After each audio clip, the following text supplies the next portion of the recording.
రూపాయలు తాత్కాలిక మరమ్మతుల కోసం అప్పుడు ఖర్చు పెట్టడం జరిగింది అధ్యక్ష. 2009 నుండి 2018 ఈ గోతిని శాశ్వతంగా పూడ్చుటకు ఎలాంటి చర్యలు చేపట్టలేదు అధ్యక్ష. అప్పుడు తెలుగుదేశం వారు అధికారంలో ఉన్నప్పుడు. ఆ తర్వాత కాలంలో 2018లో 5 కోట్ల రూపాయలు మరమ్మతులు, తాత్కాలిక మరమ్మతులు మాత్రమే చేయడం జరిగింది అధ్యక్ష. ఈ విధంగా ఒక పంచిపూల్లోని గోతిని శాశ్వతంగా పూడ్చడానికి గతంలో ఉన్నటువంటి తెలుగుదేశం ప్రభుత్వం ఏ విధమైనటువంటి చర్యలు చేపట్టలేదు అధ్యక్ష. 2019లో ఈ ప్రభుత్వం అధికారంలోకి వచ్చిన తర్వాత గౌరవ ముఖ్యమంత్రి జగన్మోహన్ రెడ్డి గారి ఆదేశాల మేరకు ఈ పంచిపూల్ నందు ఏర్పడినటువంటి గోతిని పూర్తిగా పూడ్చుటకు చర్యలు చేపట్టడం జరిగింది అధ్యక్ష. అందులో భాగంగా 45 కోట్ల రూపాయలు కుడివైపున రక్షణ గోడ మరియును రోడ్డు నిర్మాణమునకు 55 కోట్ల రూపాయలతో మరమ్మతుల పనులు మరియును పంచిపూల్ గోతి శాశ్వత పూడ్చివేతకు 722.5 కోట్లను అంచనాలు రూపొందించి డ్యామ్ సేఫ్టీ రివ్యూ ప్యానెల్ ముందు ఉంచడం జరిగింది అధ్యక్ష. జనవరి 2022 డ్యామ్ సేఫ్టీ రివ్యూ ప్యానెల్ వారు ప్రాజెక్టును సందర్శించి 45 కోట్ల రూపాయలతో కూడిన కుడివైపున రక్షణ గోడను మరియు రోడ్డు నిర్మాణమునకు మరియు 55 కోట్ల రూపాయలతో ఎప్రాన్ మరమ్మతుల పనులను రూపొందించిన అంచనాలు, డిజైన్లు మరియు డ్రాయింగ్లు chief engineer central division organisation వారి వద్ద ఆమోదం పొందిన తర్వాత సెంట్రల్ వాటర్ కమిషన్ వారి ద్వారా dam rehabilitation and improvement project వారికి నిధుల కోసం పంపుటకు అంగీకరించడమైనది. అందుకు తగిన చర్యలు తీసుకుంటాం జరుగుతున్నది. పంచిపూల్ శాశ్వత మరమ్మతుల కోసం ఉద్దేశించిన 722.5 కోట్లకు రూపొందించిన అంచనాల విషయమై పరిశీలన కోసం సమగ్ర పరిశోధన చేయమని డ్యామ్ సేఫ్టీ రివ్యూ ప్యానెల్ ఆదేశించడమైనది. అందుకోసం మోడలింగ్, జియో టెక్నాలజీ అసెస్మెంట్ మరియు న్యూమరికల్ సిస్టమ్స్ చేసి కొత్తగా అధ్యయనం చేయవలసిందిగా వారు సలహా ఇచ్చారు అధ్యక్ష.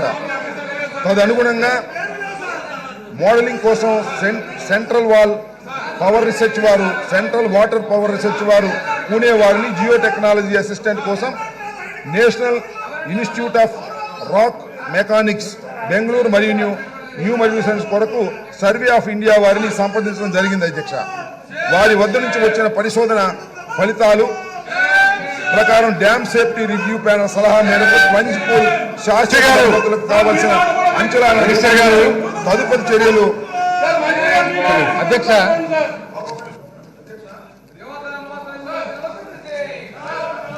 ఉదయం నుంచి చూస్తున్నాం అధ్యక్ష. వారి బాధని ఈ పక్కన ఉన్నటువంటి బాధని మనం అర్థం చేసుకోవడంలో విఫలమయ్యామని అర్థమవుతుంది అధ్యక్ష. ఎందుకంటే వీరు ఉదయం సభ ప్రారంభమైన దగ్గర నుంచి కూడా ఏదో ఒక విధంగా గొడవ చేయాలని, సభను సక్రమంగా జరగకూడదనేటువంటి ఉద్దేశంతో ముందు ఇక్కడికి వచ్చారు, తర్వాత మీ దగ్గరికి వచ్చారు, తర్వాత ఆ బెంచీలు కొట్టారు, తర్వాత దానిలో ఒకరిద్దరు సభ్యులు మా వైపు చూస్తూ కూడా ఆ ప్లే కార్డ్స్ పట్టుకుని మమ్మల్ని రెచ్చగొట్టే విధంగా మాట్లాడుతున్నారు అధ్యక్ష. వారి ఉద్దేశం ఏమిటంటే ఏదో ఒక విధంగా ఇక నుంచి సస్పెండ్ అయ్యి వెళ్ళాలి అనేటువంటి ఉద్దేశంతో వారు నిర్ణయించుకొని వచ్చారు.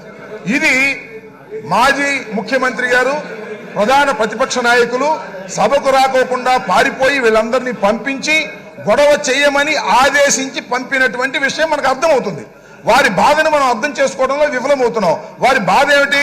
మమ్మల్ని సస్పెండ్ చేయండి, మేము పోతాం, మేము సస్పెండ్ చేయండి, మేము పోతాం, మేము సస్పెండ్ చేయండి, మేము చంద్రబాబు గారి దగ్గరికి వెళ్ళి లబోదివ్వమని గావు కేకలు పెడతాం అనేటువంటి మాటలు వారు స్పష్టంగా వారి బాడీ లాంగ్వేజ్ లో అర్థమవుతుంది అధ్యక్ష.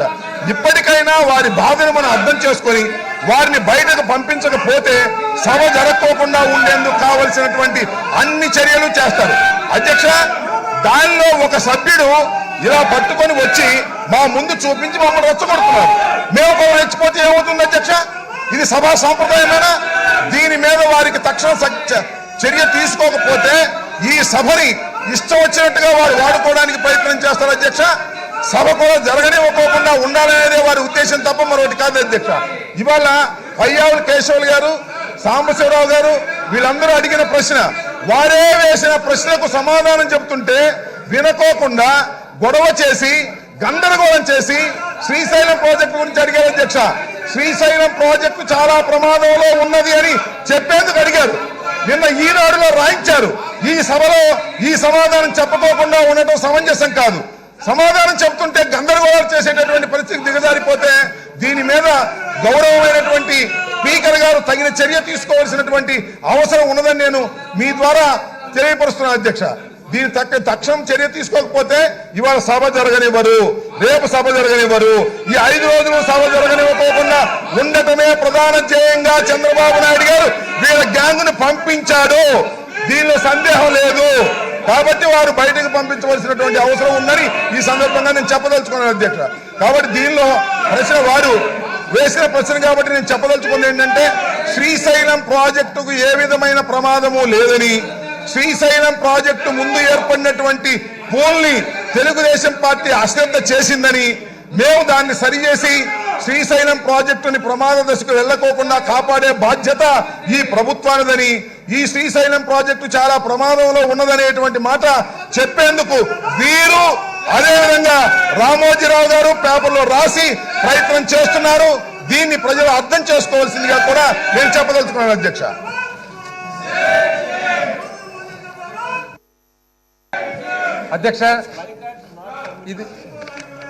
అధ్యక్ష చాలా అన్యాయమైన ప్రవర్తన అధ్యక్ష. పొద్దున సభ స్టార్ట్ అయినప్పటి నుంచి మొదలైనప్పటి నుంచి చూస్తున్నాం అధ్యక్ష. ఈ ప్రశ్న ఎవరిది అధ్యక్ష? వాళ్ళది.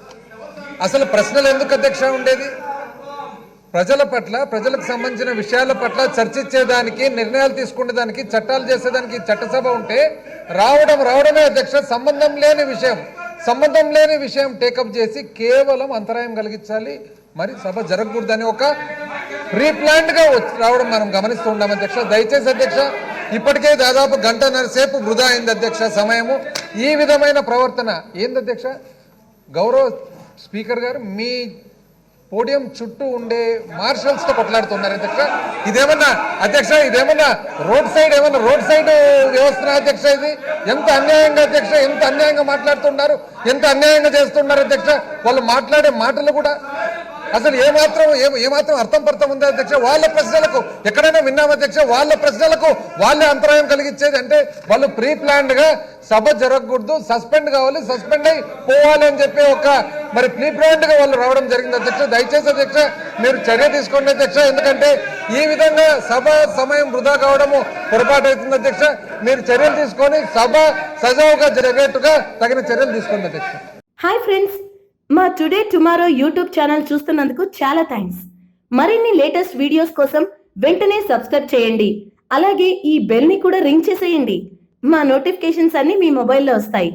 అలాగే మా వీడియోస్ మీకు నచ్చితే లైక్ చేయండి, షేర్ చేయండి, నచ్చకపోతే కామెంట్ చేయండి.